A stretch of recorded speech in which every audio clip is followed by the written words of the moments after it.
Sejam todos muito bem-vindos a mais um vídeo do canal baseado em fatos reais.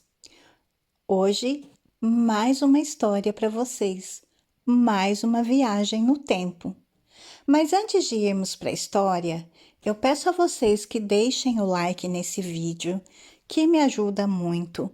Ajuda a impulsionar o canal, faz com que o YouTube entenda que vocês gostam desse conteúdo e assim ele o envia para mais pessoas. Se você chegou até aqui por causa desse vídeo, mas ainda não é inscrito, se inscreva no canal, ative o sininho de notificação. Você que já é inscrito, verifica aí se a sua inscrição está ok, porque assim o YouTube sempre te notifica quando eu postar um vídeo novo.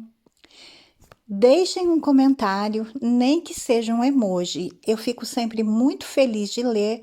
Deixem suas sugestões de histórias, de vídeos, que eu atenderei com prazer na medida do possível. E compartilhem nas redes sociais com os parentes, os amigos, os vizinhos, só para eles virem até aqui, para também conhecerem as histórias do canal e também se inscrever. Sem mais demoras, vamos todos entrar na nossa máquina do tempo e viajar hoje para o ano de 1968.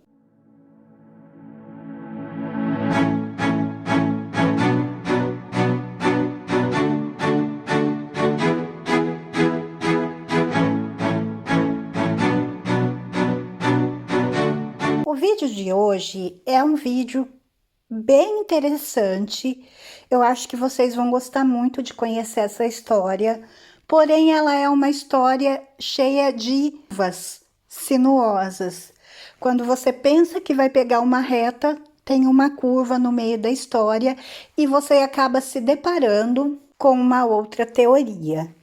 Eu pesquisei muito, eu li dezenas de reportagens, entrei em inúmeros sites, pesquisei mesmo a fundo e vi uma série que tem na Netflix que vocês podem, inclusive, ver também.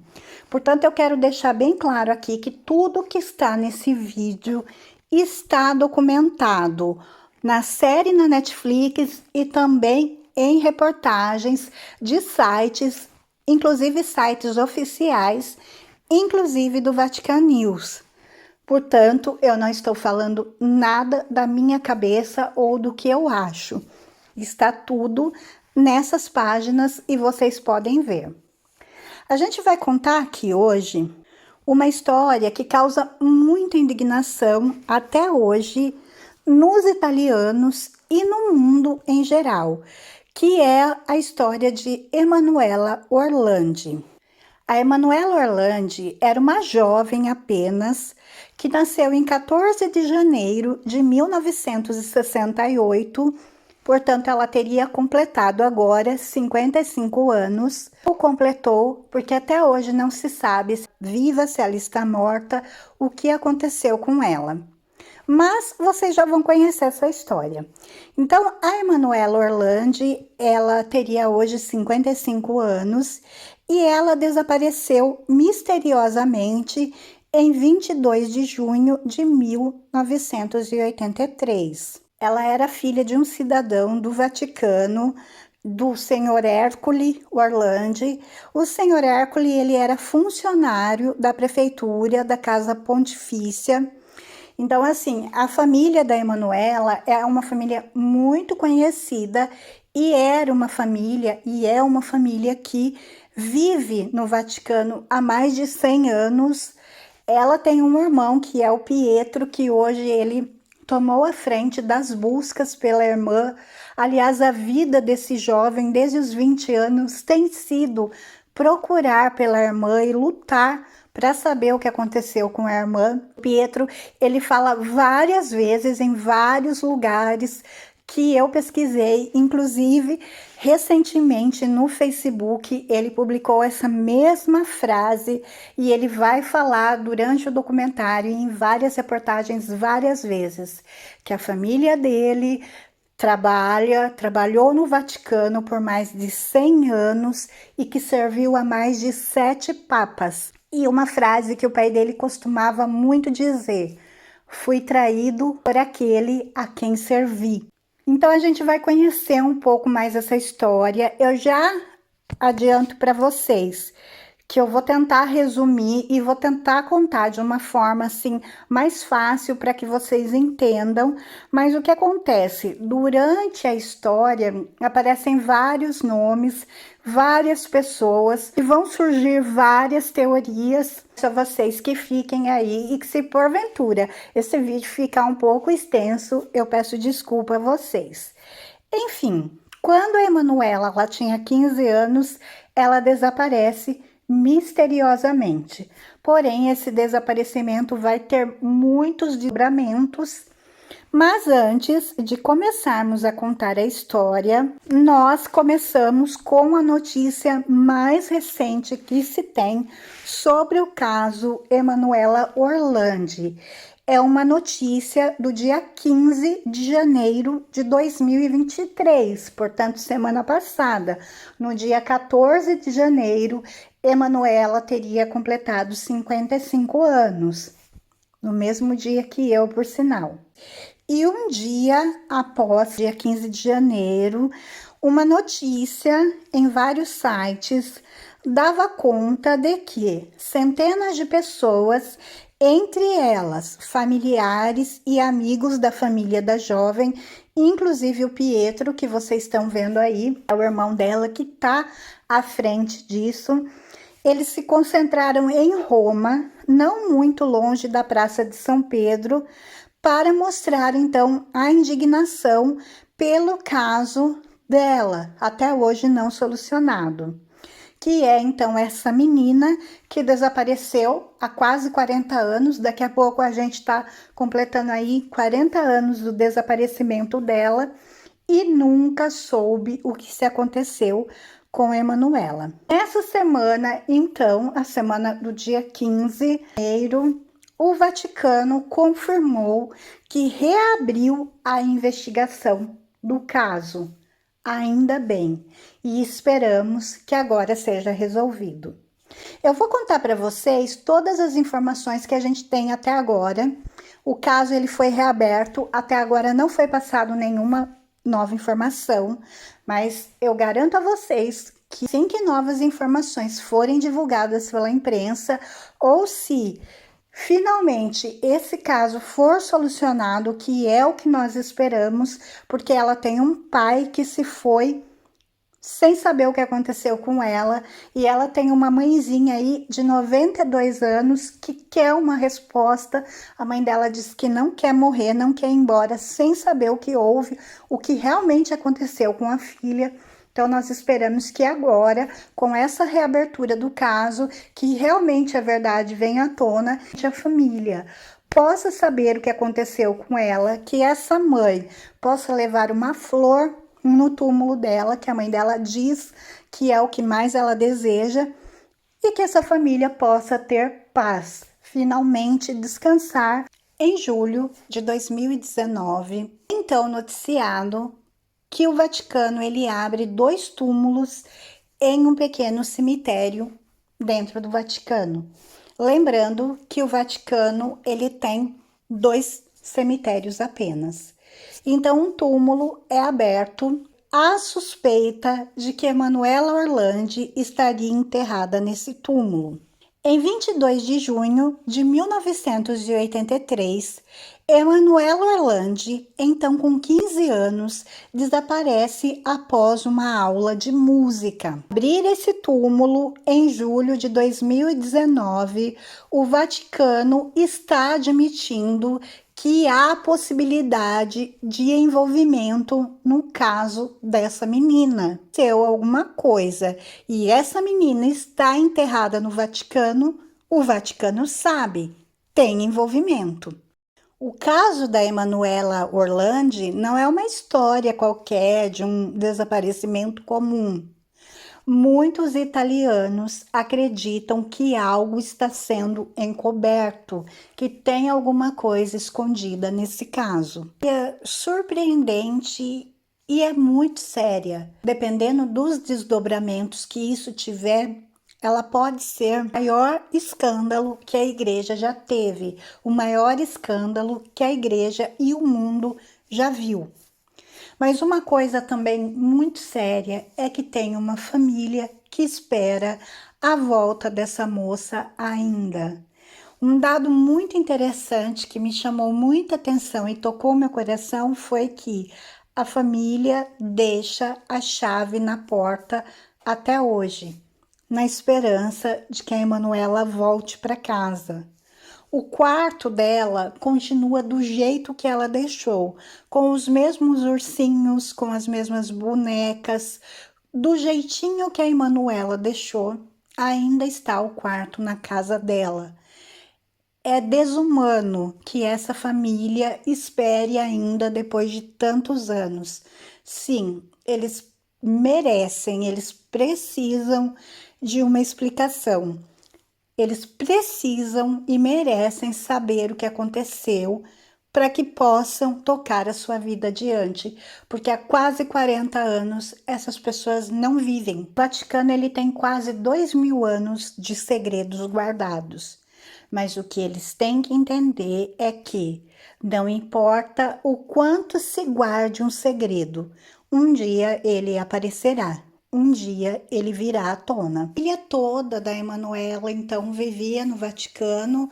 Era uma família normal, com o pai, a mãe, o pai sendo um funcionário, então, do Vaticano, uma família que há mais de 100 anos, como Pietro gosta de frisar, vivia no Vaticano, serviram as 7 papas, tinha o Pietro e depois as meninas. Eles eram então em 4 filhos, o Pietro, a Natalina, a Federica, Emanuela e a Maria Cristina, que era a mais nova. A Emanuela, ela amava música pop, era fã de Cláudio Baglioni. Era 22 de junho de 1983, um dia atípico na Itália. Várias pessoas que falam sobre esse dia falam que naquele dia estava extremamente calor. Era uma onda de calor vinda da África que afetava a Europa, sobretudo a Itália, e aquele dia estava muito quente. Era uma tarde de extremo calor. A Emanuela, ela tocava piano, flauta e cantava no coral. Naquele dia, ela iria ensaiar para uma apresentação de fim de ano. Ela pega então a flauta, uma bolsa de couro e diz ao irmão, o Pietro, que estava em casa assistindo televisão: "Me dá uma carona?" E o Pietro nem a responde, porque ele tá com preguiça, também é jovem, estava vendo TV, não queria sair. E a Emanuela repete: "Me dá uma carona, por favor. Está calor." E ele diz que não podia, que não a podia levar. E o Pietro chega a comentar que essa é uma coisa que tortura ele até hoje, e ele se arrepende muito, até hoje, de não ter ido levar a Emanuela, então, à sua aula de flauta naquele dia. O irmão dela, o Pietro, poderia tê-la levado. Afinal, ele estava em casa sem fazer nada. Ela olhou para ele muito brava, disse alguma coisa que ele não conseguiu ouvir direito, mas provavelmente xingando, bateu a porta e saiu. E o Pietro se arrepende muito disso. Infelizmente, são aquelas decisões que a gente toma na vida sem saber que depois virá uma consequência, e infelizmente essa consequência o atormenta até hoje, embora ele não tenha culpa. É óbvio que ele não tem culpa, ele não poderia saber o que iria acontecer. A Emanuela, ela não era qualquer criança. Ela era uma menina que vivia dentro do Vaticano, dentro dos muros do Vaticano, num estado dentro de um estado, como se fosse uma monarquia, onde o Papa seria o rei, a autoridade absoluta sobre aquele estado em que ela vive. A escola da Emanuela, a escola de música, ela ficava fora do Vaticano, portanto, ela tinha de sair do seu estado, por assim dizer. Nós estamos falando de uma menina, de uma família que vivia no estado do Vaticano, vivia cercada por muros, com aquela população pequena, com portões que eram fechados à meia-noite. E estamos falando de quase 40 anos atrás. Vai para sua aula de música e entre 5 e 7 da noite, o telefone na casa dela toca e quem atende é a irmã dela, a Federica. Federica diz que não se lembra muito bem do horário, mas que era mais ou menos esse horário, e diz que um homem a havia abordado na rua dizendo ser um vendedor do Avon e que lhe propôs um trabalho. O trabalho consistiria em ela entregar então panfletos oferecendo os produtos da Avon. Às 7 da noite, ela sairia então da escola e já estava combinado que ela iria encontrar com a Cristina, que era a irmã dela, e com algumas amigas. As meninas vão então embora. E quando chega em casa, a Cristina pergunta, né, aos pais se a Emanuela já tinha retornado. E os pais dizem que não e perguntam por quê. E a Cristina diz, não, é que a gente marcou de se encontrar, mas a Emanuela não apareceu, então eu achei que ela já tinha vindo para casa. Cristina e Pietro dizem que se lembram muito bem de que naquela noite a mãe inclusive estava fazendo pizza, termina ali de preparar o jantar, porém eles começam já a se preocupar porque a Emanuela não chega e todo mundo começa a ficar preocupado. Quando dá então 9h30 da noite, a família já está num desespero total, porque a Emanuela realmente não voltou para casa. O horário era totalmente fora da idade da família. A Emanuela não ficava na rua até esse horário, nunca chegava esse horário ou sem avisar ou sem falar, não. Isso não era um hábito da família. Então aquilo já era um acontecimento atípico e é óbvio que já despertou ali a preocupação e a família já estava em pânico. Então a família sai e resolve ali fazer o caminho habitual dela para ver se encontra alguém que a viu, se consegue alguma notícia. E enquanto isso, uma das irmãs fica em casa e começa a ligar para os hospitais para ver se a Emanuela deu entrada em algum hospital. Então a família se separa ali, começam, né, naquela procura e se encontram em frente à escola de música da Emanuela. E é óbvio que está tudo fechado e tudo normal, porém nem sinal dela. Naquele momento cai a ficha então da família e eles têm certeza que alguma coisa aconteceu e é algo grave, porque isso não era típico dela. Então o pai resolve naquele momento ir até a polícia. Na polícia, eles falam que é muito cedo ainda para fazer alguma coisa, que jovem às vezes faz isso mesmo, desaparece, não dá notícias. A família começa a ficar mais preocupada ainda, porque a polícia não vai fazer nada, a Emanuela não chega e os portões do Vaticano se fecham à meia-noite. O desespero só aumentando, então o pai resolve ligar o tio da Emanuela e o tio, juntamente com o primo, vai então até lá para tentar ajudar nessa busca, nessa procura pela Emanuela. Se chamava Pietro também, então era o Pietro o irmão e o Pietro primo que iriam procurar por Emanuela. E o primo diz, eu conheço muito bem Roma, então vamos procurá-la ali. Então os dois Pietros, o irmão e o primo, sobem na moto e saem por Roma procurando a Emanuela. E cada um com seus próprios pensamentos, mas ambos torcendo para que nada de mal tivesse acontecido à menina. Na manhã seguinte, então, a família já naquele desespero, a Emanuela não voltou mesmo. A família se reúne então e fala: não, nós vamos à polícia e vamos reportar o desaparecimento da Emanuela. E algo que me chocou muito foi a reação do policial quando elas chegam lá. Então, a irmã mais velha dela, a Natalina, chega com uma foto de Emanuela para reportar o desaparecimento e o policial olha para ela e diz: não, não se preocupe, ela não é muito bonita, não tanto para ser raptada. Ela deve ter fugido por conta própria. Durmam com esse barulho. O policial teve coragem de falar isso a elas a uma família que estava desesperada com o sumiço de uma menina de 15 anos. Ele fugiu por conta própria, ela fugiu por conta própria, e nós bem sabemos que essas primeiras horas, esses primeiros momentos, eles são fundamentais para que o caso seja solucionado e que tenha um bom desfecho. Bom, mas apesar desse comentário de tão mau gosto, a polícia finalmente, então, aceita a denúncia do desaparecimento da Emanuela e dão início aos trabalhos. O investigador que começa ali, o investigador da época, começa ali então as primeiras investigações, ele consegue informações com um policial aposentado e mais um homem que eles encontram de que viram uma garota parecida com aquela da fotografia, portanto, parecida com a Emanuela, sendo abordada por alguém, realmente, um homem.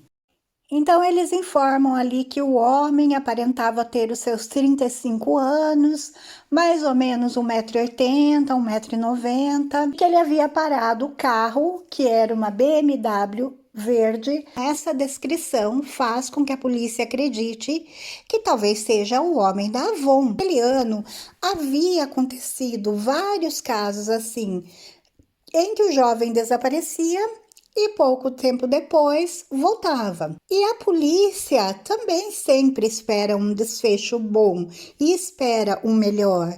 Então eles acreditavam que no caso da Emanuela aconteceria a mesma coisa. Mas a família da Emanuela a conhecia. A família sabia muito bem, como a gente costuma dizer, a gente sabe aquilo que a gente tem.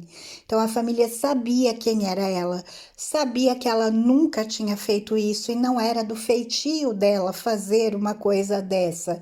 Portanto, diante a calma ali da polícia, achando que era um caso normal e queria se resolver, a família não, a família já estava em pânico porque a família sabia que alguma coisa ruim havia acontecido. O tio ele vai então até ali um jornal que se chamava E o Tempo, reportando o desaparecimento da Emanuela com uma foto e o telefone da casa da Emanuela.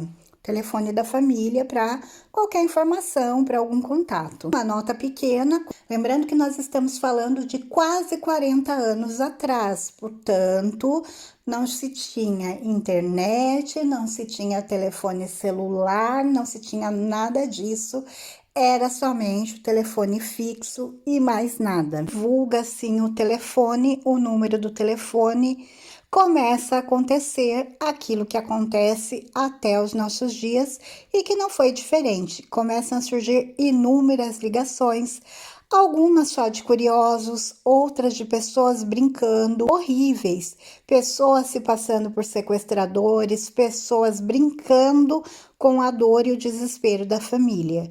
Porém, uma ligação vai chamar a atenção da família. Era um rapaz que se dizia chamar Pierluigi. Ele disse que estava no campo de Fiore com a namorada e esse lugar ele é próximo à escola de música da Emanuela. Mas ele nunca falou Emanuela. Ele a chamava de Bárbara. Disse: encontramos uma garota. Ela tinha uma bolsa, uma flauta e vendia produtos da Avon. Então, quando a família ouve ali a palavra Avon, eles já começam a se preocupar, porque esse era um dado que só a família tinha, ninguém sabia. Então, ali para eles, naquele momento, ficou claro de algo e alguém sabia o que estava acontecendo com a Emanuela e que ela não havia fugido por conta própria. Na tarde do domingo, do dia 26, a família recebe uma visita muito estranha. Dois homens que se apresentaram como agentes do serviço secreto. A família achou aquilo muito estranho, mas eles disseram que precisavam instalar um gravador na casa para gravar os telefonemas que a família estava recebendo, porque provavelmente um desses telefonemas seria do suposto sequestrador. Em 28 de junho, uma terça-feira, uma semana depois do desaparecimento da Emanuela, a família vai receber mais uma ligação. Eles conseguem então gravar essa ligação. A gravação existe até hoje. Era um homem que se dizia chamar Mário. E ele disse: "Me chamo Mário, eu me chamo Mário e não me perguntem mais nada." Ele falava de uma garota e ele chamava essa garota de Barbarella. Dizia que essa garota vivia com um casal de namorados e que eles chamavam a garota de Barbarella, Bárbara Barbarella, e que a garota tinha cabelos escuros e vendia roupas, perfumes, juntamente com esse casal. Diz algo que chama a atenção da família. Fala: o único problema da Barbarella é que ela tem esse negócio aí na escola, é um tal de concerto, ela tem de cantar. Então a pessoa da família que atendeu o telefone pergunta: ela canta? Por que isso chama a atenção da família? Porque no concerto ao qual a Emanuela estava ensaiando para o final do ano, ela realmente iria cantar e não tocar flauta. E essa era uma informação que só a família tinha, e ela. Portanto, a família crê que a pessoa realmente teve ou está tendo algum contato com a Emanuela. Será que vocês conseguem imaginar o desespero que essa família sentiu naquele momento em casa, a sensação de impotência, sem poder fazer nada, sem saber onde a menina estava? É óbvio que cada um da família sentiu a sua maneira, mas sim, era uma família amorosa, ainda amam a Emanuela, ainda estão à procura dela, tanto que a prova é esse vídeo que vem das histórias e das publicações e das matérias da procura da família. Então dá para imaginar o desespero que aquela família sentiu naquela hora. Repare então a vida naquele momento, porque a casa era um vai e vem de gente toda hora para saber, para ter notícias de policiais, de pessoas gravando telefonemas. Ele para de viver naquele momento todos os membros da família. E era algo assim tão forte, tão triste, que a mãe da Emanuela saía pela rua chamando o nome da menina para ver se ela aparecia. Aquele desespero mesmo por encontrar, por uma resposta. Quando o Pietro, que é o irmão mais velho da Emanuela, retornava para casa, a mãe perguntava: você achou ela? Você foi procurar? Você achou? E falava para ele: não, não, volta para a rua, vai procurar a tua irmã. Então, realmente dá para se imaginar o desespero. Que situação mais angustiante. No dia 29, então, a família manda confeccionar os cartazes com a foto de Emanuela, com os dizeres desaparecida, e começa a colar, então, nas ruas, como é costume. E isso chama a atenção da mídia, começa a ser noticiado, então começa a ganhar uma dimensão o caso. Estamos, então, em 3 de julho de 1983. Todo domingo, o Papa saudava os fiéis. Naquele dia, então, o Papa João Paulo II falou um pouco sobre Emanuela Orlandi. Ele diz: gostaria de expressar meus sentimentos mais profundos, que compartilho com a família Orlandi, a qual sofre por sua filha Emanuela, de 15 anos, que não volta para casa desde quarta-feira, 22 de junho. Compartilho a angústia e a ansiedade dos pais. Não perdemos a esperança no senso da humanidade, responsáveis por este caso. Sim, aquele era o Papa. O próprio Papa estava reportando e falando sobre Emanuela Orlandi. O curioso é que não havia motivos para ele ter falado da Emanuela. Ele estava demonstrando que ele sabia de algo, ou ele estava simplesmente se solidarizando com uma cidadã do Vaticano. Era aí o início de um mistério muito maior que vocês vão conhecer no decorrer dessa história. Algo muito curioso nas palavras do Papa foi que ele disse: estou falando com o responsável por este caso. Ou seja, de alguma forma, Ele sabe que tem alguém por trás do desaparecimento da Emanuela. Quando ele diz, desejo que retorne para sua família, então ele sabe que ela está viva. Ao mesmo tempo, a polícia está investigando uma outra linha totalmente diferente. Está investigando o campo de Fiore, se Emanuela está lá vendendo produtos do Avon. Será que ela resolveu tirar uns dias de férias da família para vender os seus produtos e ganhar algum dinheiro? Aí que não faz sentido, porque não é essa a investigação da polícia.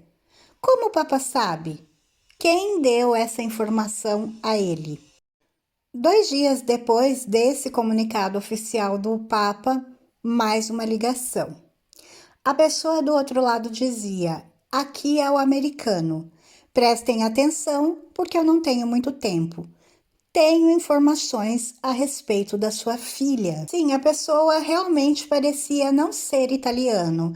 Ela falava o idioma, mas com um sotaque estrangeiro. E dizia ter feito contato com a assessoria de imprensa do Vaticano, que a partir daquele momento ele se identificaria como o americano. Estava então ali recebendo uma ligação, que inclusive é gravada, e é a voz da Emanuela, onde ela diz que ela iria no ano seguinte para o ensino médio e falava o nome da escola, algo assim. E a família não tem dúvidas de que realmente era a voz de Emanuela. Logo em seguida, eles recebem novamente uma ligação do americano e o americano então vai citar que as ligações que foram feitas anteriores por Pierluigi e por Mário, que essas pessoas eles eram todos do mesmo grupo, ou seja, todos estavam trabalhando em conjunto, todos estariam participando do sequestro da Emanuela. Então, ali uma certa ligação com essa pessoa da voz, porque na cabeça da família, essa pessoa estava com a Emanuela. Então, esse era o único elo de ligação entre eles e Emanuela. Algo que me chamou muita atenção e que tocou meu coração era a maneira respeitosa e gentil que a família tratava essa pessoa. Em dado momento, na ligação, o Pietro até pede, assim como eu sou gentil com você, seja gentil com a Emanuela, por favor. Então é uma coisa realmente que toca o nosso coração. Sabe que aquela pessoa do outro lado sabia onde estava a irmã, a filha que tanto eles queriam encontrar, que tanto eles amavam. O americano, então, ele termina a ligação dizendo que ele, mais do que ninguém, espera que tudo termine bem. E o Pietro, então, pergunta, mas o que nós temos que fazer? E o americano, então, diz, nada, apenas esperem que entraremos em contato. E encerra-se a ligação. Essa ligação do americano, então, foi o ponto final, porque eles estavam se aproximando da data do dia 20 de julho, e o americano havia falado à família que nesse dia, no dia 20 de julho, eles matariam a Emanuela, a não ser que as autoridades italianas libertassem Mehmet Ali Adka. E aí começa a primeira teoria e a primeira narrativa do que poderia ter acontecido com Emanuela. Naquele momento, todos na Itália sabiam quem era Mehmet Ali Adka. Bom, na verdade, não só a Itália, o mundo todo mundo sabia quem era Mehmet Ali Adka, porque ele era o homem que havia tentado matar o Papa 2 anos antes, em maio de 1981. 13 de maio de 1981. Era um dia normal, com o Papa abençoando a multidão ali na Praça São Pedro. Então, de repente, o Papa é atingido por 2 tiros de uma pistola semiautomática de 9 milímetros. Isso aos olhos do mundo, sendo televisionado ao vivo. O mundo para. As televisões param. Lembrando que nós estamos falando de 1981, sem internet, tecnologia muito antiga, mas mesmo assim, aquelas TVs que estavam mostrando ao vivo, o mundo vai parar. As transmissões televisivas do mundo vão parar para começar a transmitir essa notícia e esse momento em que o Papa é atingido. Um dos tiros atinge a mão esquerda do Papa e o outro atinge o peito. O Papa desaba, ele cai e recebe então o atendimento de emergência. Era uma loucura, o carro com o Papa caído, passando pelo meio da multidão e aqueles homens, seguranças e outras pessoas correndo e a multidão gritando. Uma cena de filme, realmente uma loucura. As ambulâncias vêm então e levam o Papa, que naquela época ele tinha 60 anos, levam então ao Hospital Gemelli. Uma enfermeira que estava ali na hora então disse que ao chegar o Papa olhou para ela e perguntou: por que fizeram isso comigo?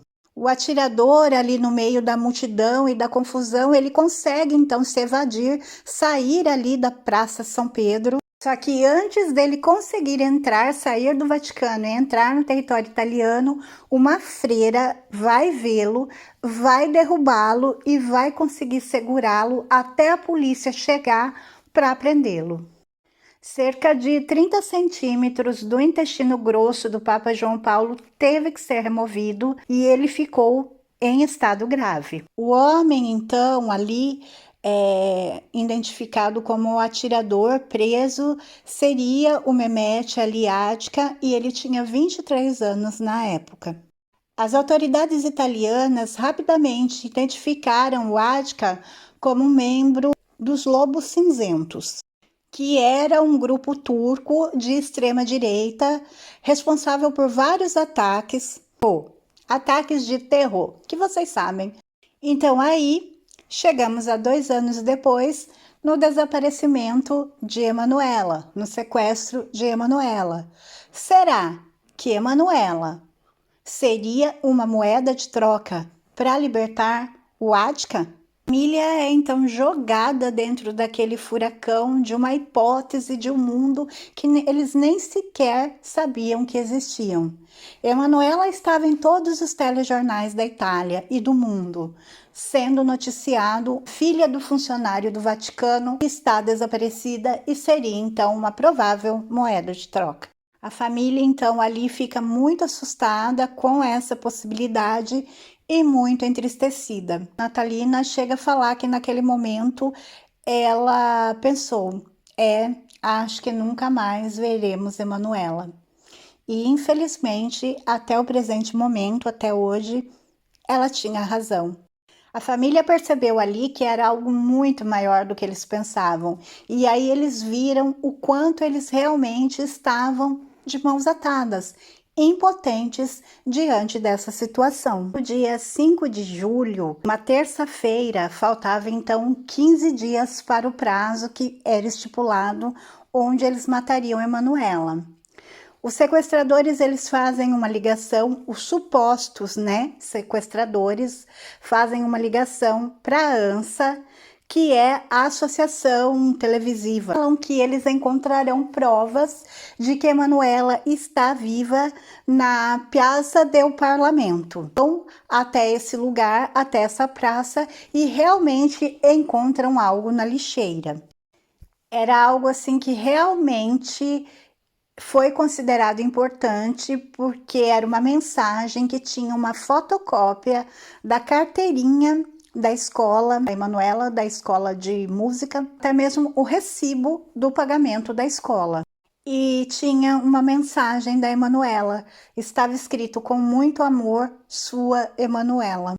A família não tem dúvidas de que aquela letra era de Emanuela. A família tem sempre aquela esperança, porém, se formos raciocinar friamente, era só uma cópia de alguma coisa que foi, talvez, escrito por Emanuela, mas aquilo não podia ser considerado uma prova de que ela estava viva. Mas provava sim.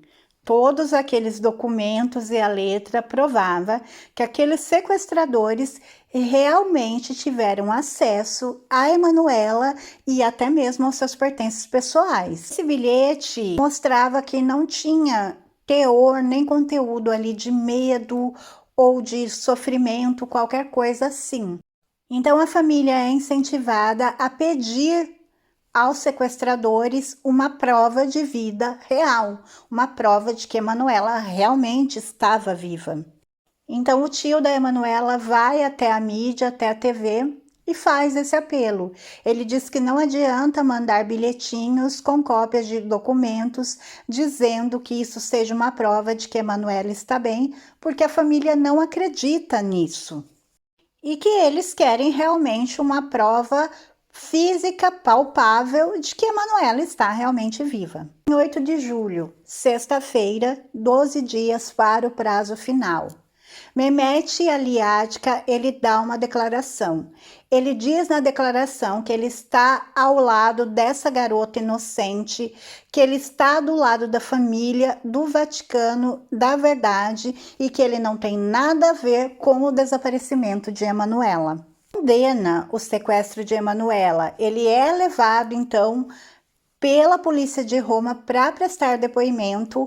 Ele já está cumprindo a prisão perpétua por ter tentado matar o Papa e ele condena, diz que não tem nada a ver com isso. Então ele dá ali, o Adka, outra declaração, dizendo que não tentou matar o Papa por causa dos lobos cinzentos e diz que tentou matar o Papa porque ele estava em contato com os búlgaros e que o crime havia sido planejado pela KGB.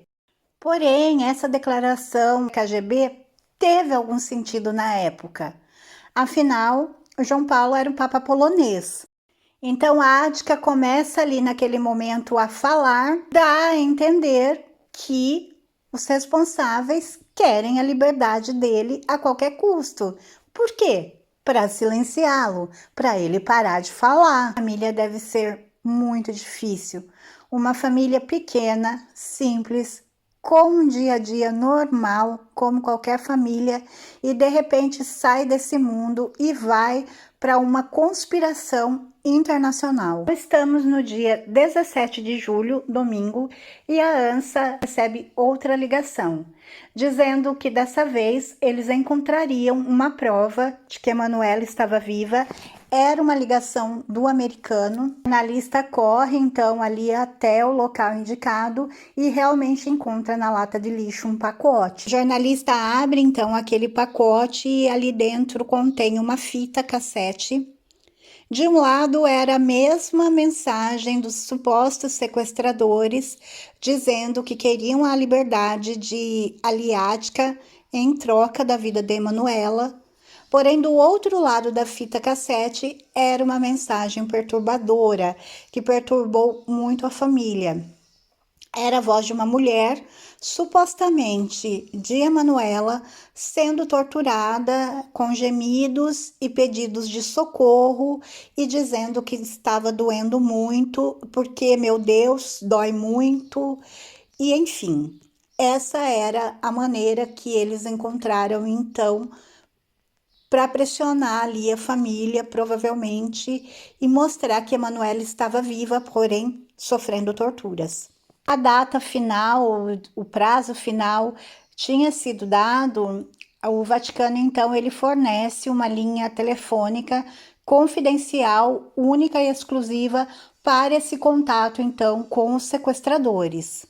O prazo ali, então, pela vida de Emanuela se aproximando, era realmente algo assustador. Para a família, era como se a Emanuela estivesse no corredor da morte. A família achava que no dia 20 de julho, se não fosse dado aos sequestradores o que eles queriam, ou seja, se não fosse feita a troca, a libertação de Ática, que o corpo de Emanuela apareceria em algum lugar, alguma lixeira, algum canto qualquer. No dia 20 de julho, então, que seria o último dia, o dia em que o prazo acaba, o americano ele volta a fazer contato para um padre numa igreja ali aos arredores do Vaticano e diz a esse padre: este é o último recado para os Orlandi. Aquilo pega o padre de surpresa e o padre se lembra assim, Orlandi, a menina desaparecida, se lembra de ter visto então a notícia. E a mensagem dizia que em poucas horas, se não libertarem Ática, mataremos Emanuela. Portanto, soltem Mehmet Ali Ática. Ática também não foi libertado, então isso deu ao povo e à família e às pessoas a certeza de que os sequestradores entrariam em contato, de que talvez o Vaticano tivesse informações que não estavam sendo repassadas, que estavam sendo mantidas em sigilo e que, enfim, tudo se resolveria. O serviço secreto continuava então ali constantemente frequentando a casa da família e um dia eles chegaram e disseram que o caso estava ficando muito grande, tão grande que seria muito difícil para uma família suportar toda aquela situação. Então eles instruíram a família que as ligações elas deveriam ser repassadas, ou seja, transferidas para um escritório especializado nisso. A família disse então que não tinha condições de pagar, eles não tinham dinheiro para isso.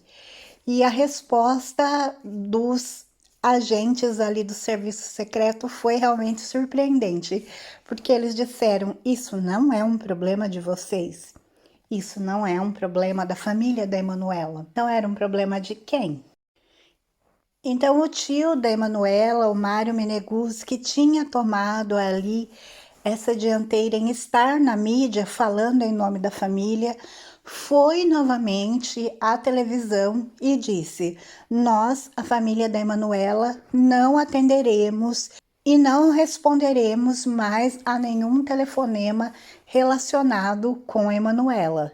Se alguém realmente estiver com Emanuela, forneça provas concretas ao nosso único representante, nosso advogado Genário Egídio. Genário Egídio, ele era um advogado especialista em negociar falências.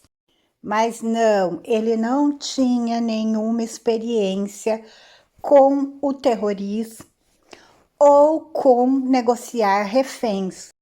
É interessante que um jornalista que cobriu o caso desde a época e continua e estuda esse caso, ele disse que sentia que Genário Egídio estava sendo como um silenciador, igual aqueles que se usam em arma, que se você tirar, faz muito barulho. Então era como se Genário Egídio fosse o silenciador, como se ele fosse o homem capaz de encobrir muitos segredos e esconder o que tinha que ser escondido. O normal de um sequestro é, na primeira ligação, o sequestrador já diz que tem o refém e quais são as condições. Mas nesse caso não, isso não estava acontecendo. Não existia condições, nunca foi apresentado. Essas condições, elas só apareceram muito tempo depois, mais tarde, depois que o Papa falou na Praça São Pedro. Também o americano que ligou, ele nunca disse que estava agindo ou trabalhando para a KGB, ou para os búlgaros, ou para os lobos cinzentos. Nunca, ele nunca tocou nesses nomes. A última ligação recebida pelo advogado foi em 14 de dezembro. E só houve silêncio. E silêncio é a sensação mais terrível que uma família nessa situação pode ter, porque atrás do silêncio esconder uma coisa grave, uma coisa triste. Então, era 24 de dezembro e a família recebe uma ligação surpreendente. Alguém dizia: o Papa vai chegar aí na sua casa daqui a pouco. Então o Papa estava indo até a casa deles. E por incrível que pareça, embora eles vivessem no Vaticano e o pai fosse um funcionário do Vaticano, eles não tinham esse contato com o Papa. Então, para eles também foi uma emoção e a sensação de que a ajuda que eles tanto queriam estava vindo. Então, o Papa chega, uma coisa que não é rotineira, não é comum, uma família receber o Papa em sua casa. E ele foi pela Emanuela. É óbvio que a família ficou muito feliz, muito agradecida, muito emocionada, sobretudo a mãe de Emanuela. Ela ficou extremamente feliz, extremamente emocionada com aquela visita. O Papa realmente demonstrava empatia, ele realmente estava compartilhando, sentindo a dor daquela família. Foi um momento muito bonito, é muito bonito, muito tocante ver as fotos, muito emocionante, e eu sinto que a família sentiu o conforto, sentiu a esperança e a fé renovada naquele momento. Talvez tenham sentido algo tipo: bem, não estamos sozinhos. O Papa está aqui, a ajuda virá, a menina será encontrada. Então, quando o Papa chega, ele fica ali na sala, toda a família ao redor, todos muito emocionados. E aí acontece uma coisa que me chama muito a atenção, mesmo.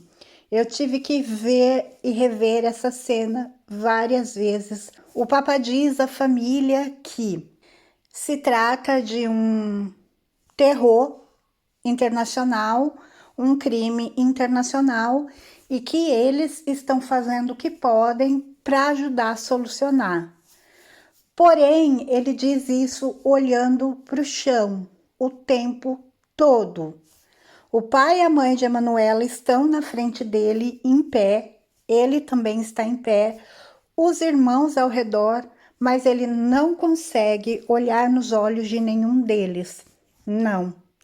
Infelizmente, João Paulo II, o Papa, não consegue os encarar nesse momento. Ele fala, mas fala olhando para o chão. Ele não consegue os encarar. Toca muito, e eu tenho que ver essa cena várias vezes. A impressão que se dá é quando você não tem muita convicção daquilo que você está falando, ou você não acredita, ou você sabe que você não está falando a verdade. É uma tendência natural do ser humano desviar o olhar. Você não consegue encarar a pessoa de frente. E isso me causa um gelo, um frio na espinha. O porquê o Papa não conseguiu encarar a família ao proferir essas palavras. O porquê ele não falou isso olhando nos olhos deles, segurando a mão da mãe e do pai. Nesse meio tempo em que tudo isso está acontecendo, esse jornalista que se aprofundou muito na história e consegue então uma fonte dentro do serviço secreto. E essa fonte diz a ele que eles analisaram a fita da tortura de Emanuela e que provavelmente aqueles gritos, aqueles gemidos não eram da Emanuela. Aquilo parecia mais algo tirado de um filme pornô.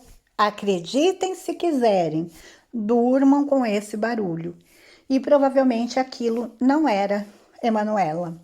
Todas essas informações que tinham surgido até ali, o terrorismo internacional, búlgaros, Mehmet Aliatica, nada disso era o real motivo. Isso era apenas uma cortina de fumaça, tapando a visão do que realmente estava acontecendo. Provavelmente algo muito maior e muito mais obscuro havia se instalado no Vaticano. A história era muito mais profunda do que parecia ser e muito mais suja do que parecia ser. Agora eu me pergunto, com essa informação dessa pessoa do serviço secreto, com mais a reação e a ação do Papa dentro da casa da família da Emanuela, que tipo de informação o Papa realmente tinha sobre esse assunto? O que é que ele estava escondendo? Se é que ele estava escondendo algo. Um artigo é escrito, um artigo onde falava sem terror, apenas crime e dinheiro. É óbvio que o Vaticano veio à tona e negou todas as acusações. E no dia seguinte, a assessoria do Vaticano disse que aquilo era apenas especulação e que era aquelas informações que estavam naquela reportagem era apenas ataques contra o Vaticano. A família sabia que a história não acabaria assim. A família não desistia, continuava tendo esperança e continuava otimista. Até que uma manhã, o Pietro, o irmão dela, recebe uma ligação de um jornalista. E o jornalista diz a ele: soube da novidade? E ele pergunta: que novidade? Então o jornalista diz: Sabrina Minardi.